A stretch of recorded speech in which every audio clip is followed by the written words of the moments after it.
Coloque a mão no seu coração. Pai, nós te damos graça pela oportunidade de estarmos neste lugar. Senhor, já sentimos a Tua presença e o Teu mover aqui. Queremos, ó Deus, pedir, ó Pai, que o Teu Espírito Santo continue na direção deste culto, desta reunião. Que o Senhor tome o controle, tudo, ó Deus, que ser falado aqui. Ó Deus, venha ser, ó Deus, de acordo com a necessidade de cada pessoa que está neste lugar. Que ela receba, que ela usufrua das bênçãos que o Senhor tem para a vida dela nesta noite. Entregamos na direção do Espírito Santo, em nome de Jesus. Diga, Senhor Jesus, o meu coração, ele está preparado para ouvir a Tua voz nessa noite. Amém? Pode se assentar, em nome de Jesus. Eu quero compartilhar com vocês, nós temos hoje, vamos ministrar a Santa Ceia também, mas quando o pastor João de Erechim pediu para nós estarmos lá em Erechim, e o pastor Jairo disse assim, olha, você vai ter que ministrar domingo, porque a Daniela está em São Paulo também, no intensivo, lá no seminário também no intensivo, e você vai ministrar. Eu comecei a orar pedindo a direção do Espírito Santo, porque a gente não gosta de pregar aquilo que nós queremos, mas aquilo que o Espírito de Deus quer. Porque quando o Espírito Santo dá uma palavra, coloca uma palavra em nosso coração, é de acordo com a necessidade das pessoas que ouvem, né? Então, aqui ninguém tem uma mensagem que sempre prega mesmo, não. O Espírito de Deus dá sempre novo, amém? Algo novo. E eu quero falar sobre a visão é a chave da transformação. Diga comigo, a visão é a chave da transformação. Olha, a sua visão sobre as coisas tem o poder para transformar. Eu vejo que muito se fala sobre o poder da visão. Como se vê as coisas. Então, muitas vezes a gente está ali olhando alguma coisa nas redes sociais, vê alguém ali ministrando, falando, um coach falando, todo mundo falando, vai ler um livro, fala-se sobre o poder da visão, mas a gente percebe que as pessoas parecem que não conseguem assimilar tudo isso.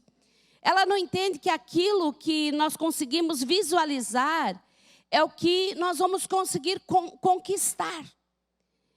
E se fala muito nisso, mas a visão das pessoas está assim, totalmente, às vezes em lugares que não traz nada de benefício para ela.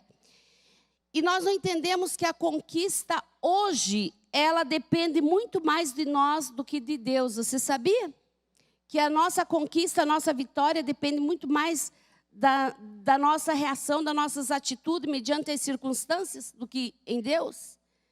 É a forma que você vê as coisas, que você crê, que você determina. Eu acho muito engraçado, sabe?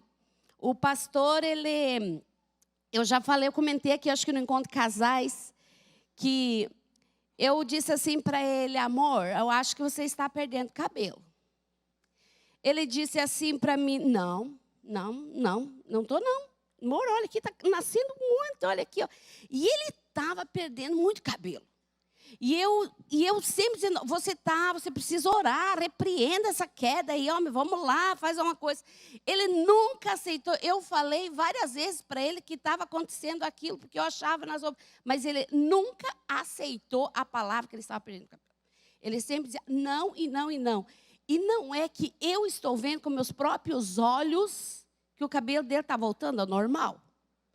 Porque ele declara que ele não perde o cabelo. Então, ele nunca aceita uma coisa, uma palavra que traga à existência algo negativo para a vida dele, né? E eu estava vendo a queda, mas ele estava vendo um cabelo farto. Então, é o poder da visão, amém? Porque... Por que nós podemos conquistar as coisas pelo poder da visão? Porque Deus, Ele já fez tudo. Ele criou todas as oportunidades que o homem precisa. Já está tudo esquematizado em Deus aquilo que nós necessitamos. Você sabia disso? Que tudo está em Deus? Quando Jesus ensinou a oração do Pai Nosso, Jesus ensinou a nós dizer assim: venha a nós o vosso reino. Quer dizer, o que nós necessitamos está no reino. Já está tudo pronto. É da forma que eu vejo as coisas que vai acontecer na minha vida. Vamos lá. Mas por que as coisas não acontecem como deveria? Vamos ver Eclesiastes capítulo 3, versículo 1 a 8. Eclesiastes capítulo 3, versículo 1 a 8. Tudo nesse mundo tem o seu tempo.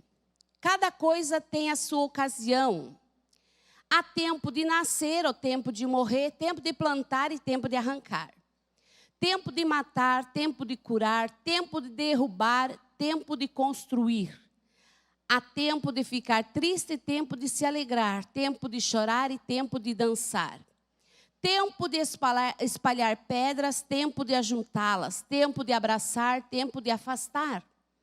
Há tempo de procurar, o tempo de perder. Tempo de economizar e tempo de desperdiçar.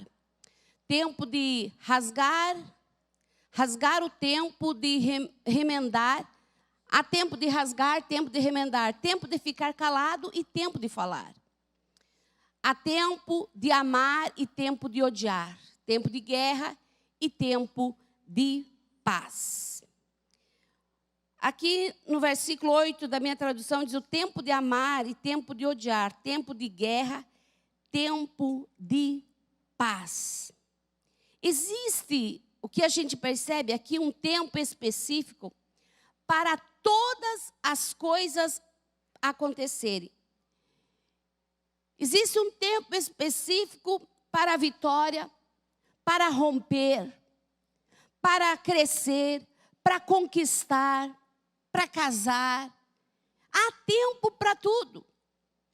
Há tempo para todas as coisas, mas também existe um tempo, aqui nos diz, para nós passarmos por tempos de dificuldades, tempos de perca, tempos de provação. Não que isso está predestinado, mas todo ser humano se envolve em problemas. E por isso Deus disse que vai existir tempo para tudo. Nós muitas vezes atraímos os problemas para nós. Nós mesmos, às vezes, provocamos o problema. No capítulo aqui, 9, versículo 12 de Eclesiastes, explica que existe o tempo mau, que o homem não sabe quando ele vai chegar. Mas ele pode chegar. Eu não sou isenta de eu passar por um tempo de provação, de dificuldades na minha vida. Aqui ele diz assim, ninguém é capaz de prever quando virão os tempos difíceis. No versículo 12. E ele fala mais, que os tempos difíceis é como um peixe na rede ou pássaro na armadilha. As pessoas que caem em desgraça de modo repentino. Olha só, versículo 12, vamos ler. Pois ninguém sabe quando a hora da desgraça vai chegar, como as aves que caem de repente na armadilha ou como um peixe apanhado na rede. Nós também podemos cair na desgraça quando menos esperamos. Todo ser humano, ele pode passar por um momento de provação. Jesus chama esses dias de dias maus, dias de aflição. Olha o que Jesus disse no Evangelho de João, no capítulo 16, versículo 33. Ele diz assim, Evangelho de João, capítulo 16, versículo 33. Eu digo isso para que, por estarem unidos comigo, vocês tenham paz. No mundo, vocês vão sofrer, mas tenham coragem. Eu venci o mundo. Olha o que Jesus está falando para nós. Às vezes as pessoas acham que, porque nós estamos buscando a Deus, estamos fazendo as coisas certas, nós somos isentos de passar por provações e dificuldades. Aqui Jesus diz: no mundo vocês vão ter aflição. No mundo nós vamos passar por algumas provações, mas tenham bom ânimo, animem-se. Eu venci o mundo. E se Jesus venceu o mundo, tudo que Jesus conquistou aqui na terra, Ele nos deu o direito de conquistar também. Se Ele conquistou, se Ele venceu, Ele quis dizer: vocês também podem vencer. Ele disse: olha, tenham ânimo, não desanime. Porque o maior laço que o homem pode cair é quando os dias maus chegam e ele desanima. O maior laço, eu vou repetir, que o homem pode cair é quando os maus dias chegam e ele se desanima. Ele deixa de lutar, ele baixa a guarda, ele joga a toalha, ele desanima. Você viu aqui o que ele diz no versículo 12 de Eclesiastes 9, capítulo 9, versículo 12?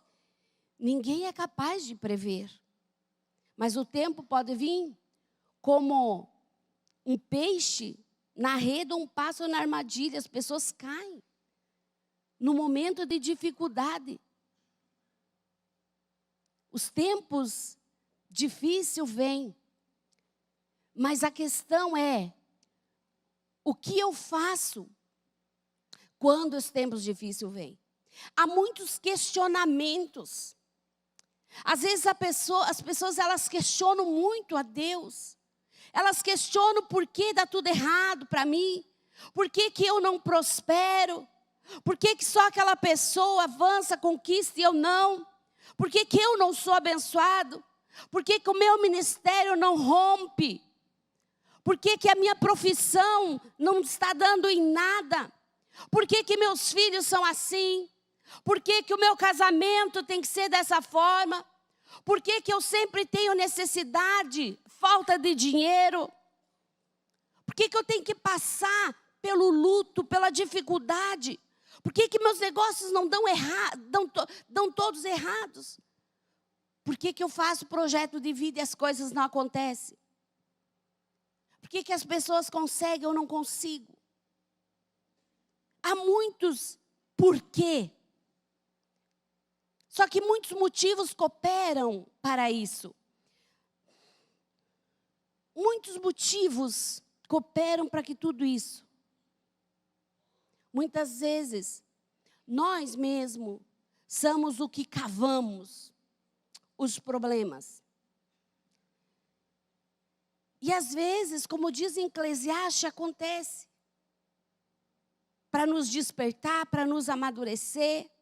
O que aprendemos com a Bíblia é que muitos profetas, muitos reis, muitas pessoas que eram assim com Deus, eles passaram por tempos de dificuldade. A diferença foi como eles encararam esse tempo. Davi mesmo, que todos nós conhecemos, passou por N situações, mas o que nos deixa mais claro, e aprendemos muito com ele, foi quando ele teve uma perca, quando o seu filho morreu. A Bíblia nos diz em 2 Samuel, capítulo 12, versículo 18, 2 Samuel, capítulo 12, versículo 18 ao 23, olha só, Davi, o homem segundo o coração de Deus, Davi, um homem de fé, Davi, um homem que era assim com Deus, que tinha intimidade com Deus. Olha o que aconteceu. Uma semana depois, Davi tinha um filho, esse filho morreu. Mas olha só o que aconteceu, olha a atitude de Davi. Uma semana depois, a criança morreu. Os funcionários ficaram com medo de dar a notícia a Davi. E eles disseram, enquanto a criança estava viva, Davi não respondia quando falávamos com ele. Como nós vamos dizer a ele que a criança morreu? Ele poderá fazer alguma loucura. Quando Davi viu os oficiais cochichando uns com os outros, ele compreendeu que a criança havia morrido. Então perguntou, a criança morreu? Morreu, responderam eles. Então Davi se levantou do chão, tomou um banho, penteou os cabelos, trocou de roupa, pois depois foi à casa de Deus, o Senhor, e o adorou. Quando voltou ao palácio, pediu comida, comeu, e logo o que foi servido. Aí os seus oficiais disseram: nós não entendemos isso. Enquanto o menino estava vivo, o Senhor chorou por ele, não comeu. Mas logo que ele morreu, o Senhor se levantou e comeu? Sim, respondeu Davi. Enquanto o menino estava vivo, eu jejuei e chorei, porque o Senhor poderia ter pena de mim e não deixar que ele morresse. Mas agora que está morto, por que jejuar? Será que eu poderia fazer ele viver novamente?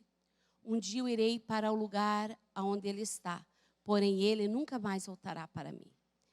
Olha o aprendizado que nós temos aqui. O filho dele adoece. Ele está ali prostrado, chorando, para que Deus tivesse misericórdia e não levasse o filho dele.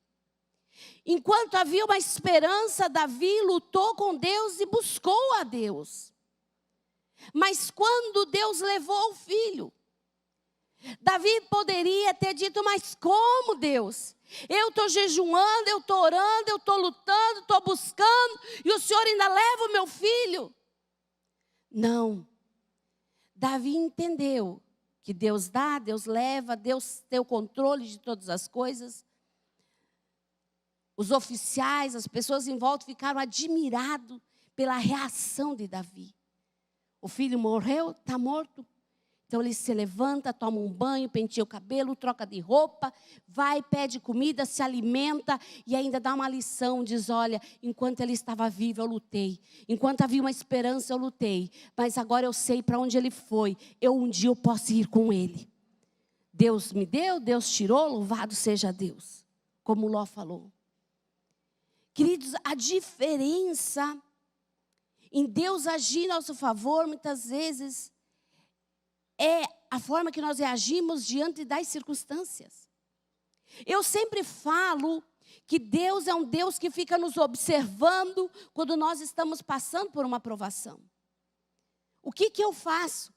Porque é fácil as pessoas servir, andar com Deus, dizer que amam a Deus, dizer que serve a Deus de coração, quando tudo está bem. Mas quando vem as dificuldades, o que eu faço? O que sai da minha boca?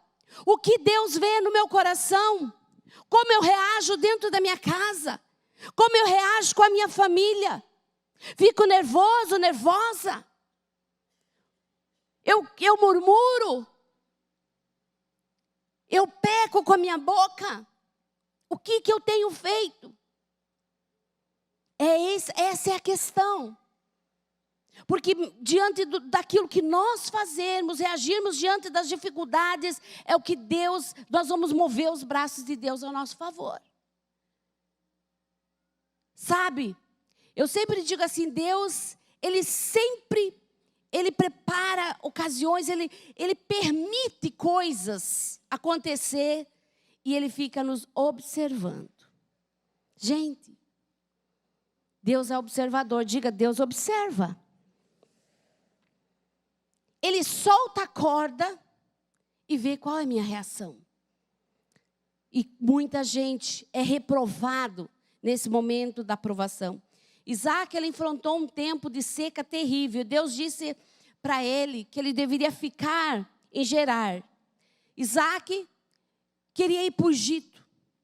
Isaac estava uma seca terrível, todo mundo querendo sair daquele lugar. Não, eu vou para um outro lugar, uma terra melhor, algo melhor, aqui não dá para mim. Ele queria dar no pé, mas Deus disse: não, você está enfrentando um momento difícil? Estou te observando. Quero ver se você tem fé para que fica em Gerar. Fica lá. Porque é lá que eu vou mudar a tua história, é lá que eu vou te prosperar. Ele ouviu a voz de Deus, ficou onde todos estavam passando por dificuldade e muitos fugindo. Mas o que aconteceu? Gênesis 26, 12, 14. Diz assim: naquele ano, Isaac fez uma plantação ali, e ele colheu 100 vezes mais do que semeou, pois o Senhor Deus o abençoava. Todo mundo fugindo, todo mundo saindo. Isaac ouviu a voz de Deus e ele ficou.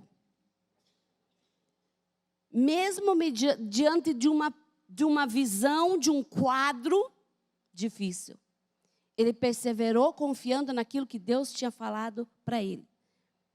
O segredo para sair bem num tempo difícil é a forma com que eu encaro esse tempo. A maneira que eu olho para certas situações, que eu vejo, que eu encaro, vai trazer o resultado para a minha vida. Você sabia disso? Eu faço algo para mim todas as vezes que eu passo por uma provação, algo acontece. Eu tenho uma prudência, uma vigilância, estou atenta, porque eu sei que aquilo está difícil. Às vezes é um ataque mesmo, um ataque maligno, um ataque, sabe, uma provação, porque às vezes é um ataque maligno, às vezes é uma provação, uma permissão, né, de Deus. E às vezes a gente provoca as circunstâncias ruins. Eu fico bem ligada, porque eu sei que eu não estou sozinha. Tem alguém que está me observando e que tem já preparado algo para mim se eu passar por aquilo. O maior exemplo foi Pedro, sabe? Pedro, quando eu estava preparando essa palavra, veio ao meu coração Pedro. Olha só, Pedro, ele quis fazer o que Jesus viu. Ele viu Jesus caminhando sobre as águas e Pedro quis caminhar também. Jesus está caminhando sobre um mar muito bravo. Diz que estava as ondas muito furiosas. Olha o que aconteceu. Mateus, capítulo 14, versículo 28. Mateus, capítulo 14, 28. Então Pedro disse: se é o Senhor realmente, ordene que eu vá caminhando sobre as águas até onde você está. Primeira coisa, Pedro até então não tinha olhado o vento forte. Ele estava olhando para Jesus. E ele disse: se é o Senhor, mande eu ir ter contigo. O erro muitas vezes é nós querer estar onde os outros estão, né? E não estar preparado para aquilo. E Jesus disse para Pedro: venha. Versículo 29. Então Pedro desceu do barco e caminhou sobre as águas em direção a Jesus. Mas quando a visão de Pedro, ele reparou no vento forte e nas ondas, ele ficou aterrorizado. Quando ele viu as ondas, olha só no versículo 30. Porém, quando sentiu a força do vento, ele ficou com medo e começou a afundar. Então ele gritou: salva-me. Gente, se eu quero conquistar o meu colega, meu vizinho, meus amigos, tenho que estar preparado para trilhar o caminho que eles trilharam. Pedro queria andar sobre as águas. Pedro disse: se o Senhor está andando, manda eu ir ter com você. Só que ele não estava preparado para ver o que ele viu. Porque ele até caminhou enquanto ele não olhou para a tempestade e para as ondas fortes. Às vezes, a pessoa quer conquistar algo. Ela olha, mas por que ele tem? Por quê? Todos conquistam e pagam um preço quando a pessoa chega em algum lugar que eu gostaria de chegar. Ela paga um preço. Eu preciso estar disposto a pagar o preço. Preciso estar disposto a fazer o que o outro fez. E as pessoas, às vezes, ela quer o que os outros têm, mas não está disposta a pagar. Sabe? Não está disposta a trilhar o caminho que o outro trilhou. No mesmo instante Olha só, versículo 31. Vamos ver o que Jesus disse. No mesmo instante, imediatamente, Jesus estendeu a mão, segurou Pedro e disse: como é pequena a sua fé. Se Pedro tivesse continuado a sua caminhada olhando para Jesus, com a mentalidade formada dentro dele, bom, se Jesus está caminhando, e se Jesus falou, vem até mim, se ele só ficasse com essas palavras, ele iria caminhar sobre a água. Mas o que ele fez?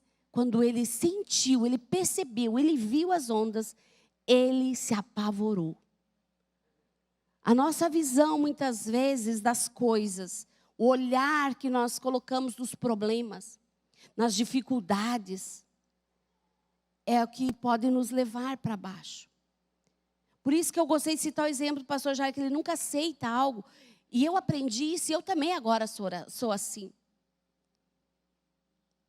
Eu foco naquilo que Deus vai fazer, que Deus pode fazer, naquilo que eu estou buscando.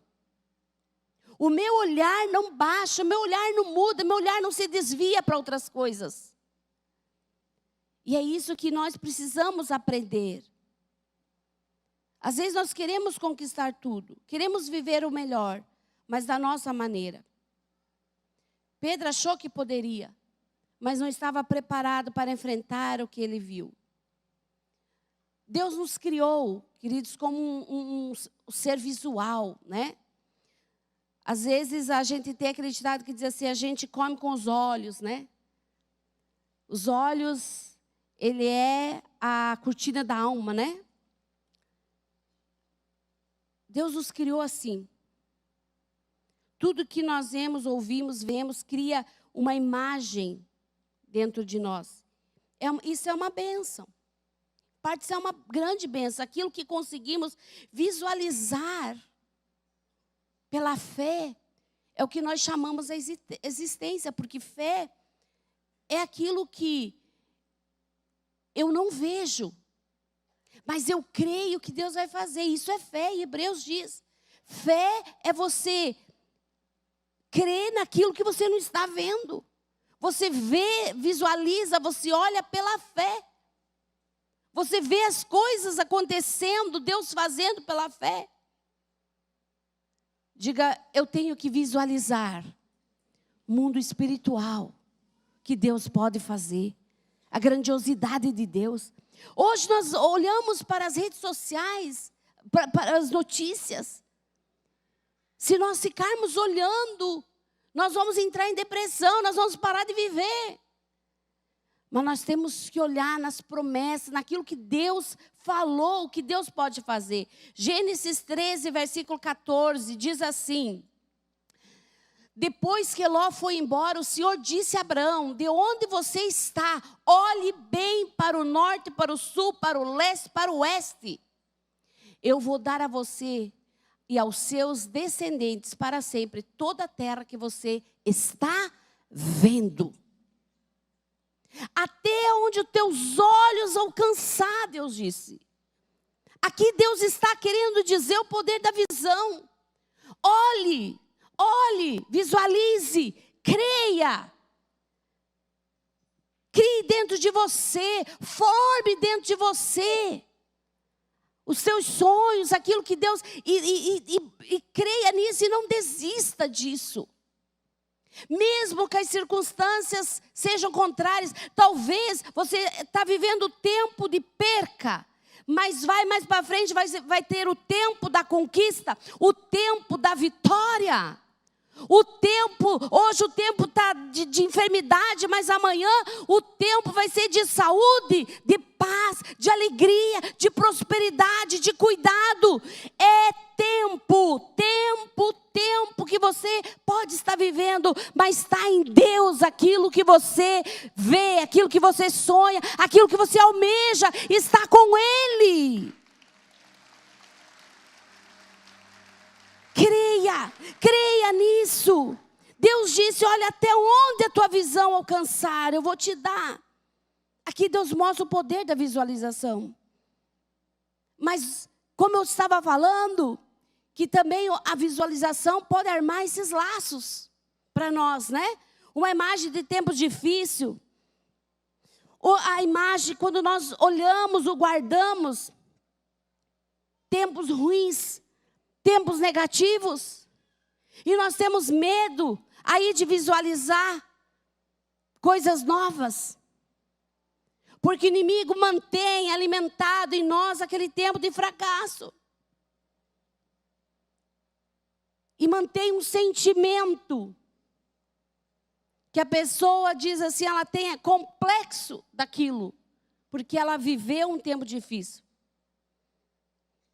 E a maneira que nós vemos o mundo, o futuro, influencia nossas ações no presente. Então nós precisamos, porque quando eu visualizo a bênção, as coisas grandes que Deus pode fazer, eu sou uma pessoa motivada. Eu sou uma pessoa que falo coisas boas. Eu sou uma pessoa que não sou negativa. Eu sou uma pessoa que não fico churumingando, falando coisas negativas, não. Eu não alimento aquilo que eu não quero ver transformado, visível na minha vida. Quer dizer, tudo aquilo que eu não quero, eu não alimento. Eu não verbalizo. Amém? Diga, a maneira que eu vejo o futuro influencia minhas ações no presente. Diga assim, mas a visão clara do futuro pode me ajudar a definir as minhas metas. A visão clara direciona você corretamente. Mantenha-se motivado mediante alguma provação que você pode estar vivendo. Talvez você passou por tempos difíceis. Não fique preso às experiências negativas. O mar forte, ele forma os melhores marinheiros, você sabia? Que o mar forte forma bons marinheiros. Um filho, um soldado, um filho, ele não nasce se a mãe não sentir dor, mesmo que faça cesárea. Ela vai sentir dor. Para o filho nascer tem que ter dor. Um soldado não se torna um bom soldado sem passar por um treinamento. Uma borboleta, ela não é uma borboleta sem antes ela ter que romper o casulo. Ela tem que sair, ela precisa romper para sair daquilo para ela ser uma linda borboleta. Uma pérola não surge pérola assim do nada. É os atritos que entra dentro da ostra e vai machucando, vai ferindo ela. E ela começa, para se defender, ela vai exalando um néctar, algo dela própria, ela vai cobrindo aquele atrito, aquela areia, aquilo que entrou dentro dela. Ela vai exalando, está machucando, ela exala, está machucando, ela exala. E ela vai exalando, ela vai envolvendo aquilo que está ferindo a ela, até que surge uma linda pérola. Então, às vezes, as provações, aquilo que a Bíblia diz que eu estou vivendo um tempo difícil, é para que eu possa exalar coisas boas que Deus tem dentro de mim. Porque eu fico imaginando a ostra. A maneira de defesa dela não é expelir aquela areia que entrou dentro dela. Ela exala algo dela e envolve aquela areia. E surge a pérola. Então eu digo para você, conforme você lidar com a situação difícil, se você sabe lidar com essa situação em paz, crendo, declarando a vitória, dizendo eu estou buscando, eu estou indo na igreja, eu estou indo na célula, estou buscando em Deus. Deus é maior, Deus é fiel, a transformação virá, a mudança virá, as coisas vão acontecer. O Espírito Santo vai me capacitar, capacita-me Espírito Santo, me dirija, me ilumina, eu estou fazendo a coisa correta. Deus vai entrar em ação, Deus vai operar o milagre em nome de Jesus e vai surgir daí uma pérola maravilhosa. poderosa para a tua vida. Eu não sei se você está entendendo. O intruso, as coisas ruins do tempo difícil, tem o seu lado bom. Diga para a pessoa do seu lado aí, tem muita coisa boa aí dentro. Que vai ser liberado. Tem uma visão diferente das dificuldades. Veja o que acontece depois da tempestade. Malaquias 4, 2 e o 3. Olha o que diz. Estou indo para o final. Mas para você que me teme, a minha salvação brilhará como o sol, bronzeando, trazendo vida nos seus raios. Vocês saltarão de alegria, como o bezerro que saem saltando do curral. Naquele dia eu estou preparando vocês. Pisarão os maus como se eles fossem o pó da rua. Aqui diz assim, mas para você que teme o meu nome, o sol da justiça se levantará, trazendo cura. E vocês sairão saltando da alegria como um bezerro solto no pasto. No dia em que eu agir, vocês pisarão sobre os perversos como se eles fossem pó sobre os seus pés. Diz o Senhor dos exércitos. Naquele dia, no dia do quê? No tempo da tua vitória, no tempo da tua conquista, no tempo que a bênção virá sobre a tua vida, no tempo que você perseverar, e vai chegar esse tempo em nome de Jesus, porque há uma promessa na palavra, e ele diz em Jeremias 1,12, eu velo sobre a minha palavra para a cumprir na tua vida. Eu estou esperando, eu estou crendo. Levanta as tuas mãos e diga, eu creio.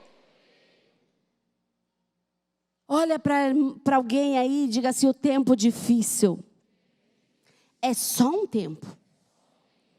Diga, o teu sonho vai se tornar realidade. Tome, meu querido, hoje uma decisão, minha amiga. Tome uma decisão hoje. Retire todas as imagens daquilo que deu errado na sua vida. Esquece, delete, vira a página. Veja por um novo ângulo. Que foi só um treinamento. Amém? Você fica mais forte, você vai se sair melhor. Veja de uma forma diferente. Substitua esse passado por um futuro de uma visão de bênção. Começa a ver as coisas de uma forma diferente. Novas oportunidades. Deus prepara para nós sempre. Porque Jesus já decretou lá na cruz. Diga, Jesus já decretou lá na cruz a minha vitória. Gente, talvez, o Espírito de Deus está falando agora no meu coração aqui. Talvez você diz assim, isso, Jesus já decretou lá na cruz, isso para mim, ele pode intervir nisso, foi um homem que pensou isso agora.